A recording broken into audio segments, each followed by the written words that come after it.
బీఆర్ఎస్లో కొందరు ఆయన్ను ముద్దుగా సంతోష్ అన్న అంటారు, ప్రత్యర్థులు మాత్రం హ్యాపీరావు అంటారు. ఇక ఇటీవల సంతోష్ రావుపై కవిత చేసిన వ్యాఖ్యలతో ఆయనపై తెలంగాణ రాజకీయాల్లో పెద్ద ఎత్తున చర్చ సాగుతుంది. బీఆర్ఎస్లో అన్హ్యాపీ కారణం హ్యాపీరావే అనే అనుమానాలు మొదలయ్యాయి. దీనికి బలమైన కారణాలు చూపిస్తున్నారు. కేసీఆర్కి సంతోష్ ఎంత దగ్గరగా ఉండేది వివరిస్తున్నారు. వాస్తవానికి బీఆర్ఎస్ పెట్టిన మొదట్లో సంతోష్ రావు ఎవరికీ తెలియదు. కేసీఆర్ దీక్ష చేసి హాస్పిటల్లో ఉన్నప్పుడే సంతోష్ పేరు బయటకు వచ్చింది.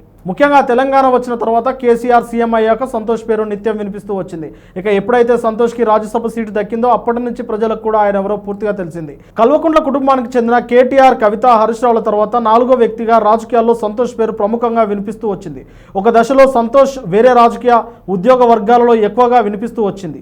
కేసీఆర్ దగ్గర పని కావాలంటే సంతోష్ ప్రాపకం ఉండాల్సిందే అనే బీఆర్ఎస్ వర్గాలంటాయి.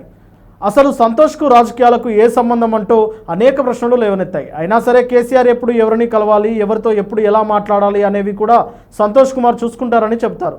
ముఖ్యంగా బీఆర్ఎస్ రెండోసారి అధికారంలోకి వచ్చిన తర్వాత సంతోష్ హవా మరింత పెరిగింది అంటారు. కవిత లాంటి వారు కూడా తమకు కేసీఆర్ అపాయింట్మెంట్ ఇవ్వకుండా సంతోష్ అడ్డుకున్నారంటూ వాపోయారంటే ఆయన హవా ఏ రేంజ్లో కొనసాగిందో అర్థం చేసుకోవచ్చు. కేసీఆర్ ముఖ్యమంత్రిగా ఉన్న సమయంలోనే సంతోష్ ఆస్తులు సంపాదించాడు అనే విమర్శలు కూడా ఉన్నాయి. నిత్యం కేసీఆర్ దగ్గర ఉండే సంతోష్ కుమార్ కేసీఆర్ని తనకి అనుకూలంగా మలుచుకున్నాడనే వాదనలు ఉన్నాయి. కేసీఆర్ని కలవాలంటే ముందు సంతోష్ రావుని కలవాలంటారు.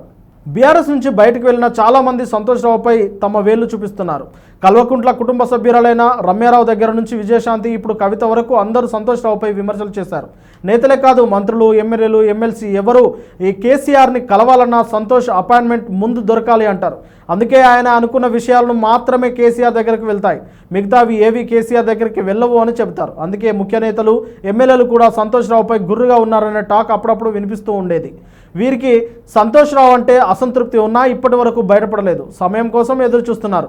అయితే ఇప్పుడు కవిత ఆరోపణల తర్వాత వీరు కేసీఆర్కి సంతోష్పై ఫిర్యాదు చేసే ఛాన్స్ ఉందని అంటున్నారు. ఏపీలో జగన్ కూటరి ఉందని, ఎమ్మెల్యేలను జగన్ వద్దకు వెళ్లకుండా అది ఆపుతుందని అంటారు. కేసీఆర్కి అలాంటి కూటరి సంతోష్ రావు అని, ఎమ్మెల్యేల అన్హ్యాపీకి హ్యాపీరావే కారణమని అంటారు. ఒకవేళ వీరు ఫిర్యాదు చేస్తే కేసీఆర్ ఎలా రియాక్ట్ అవుతారు?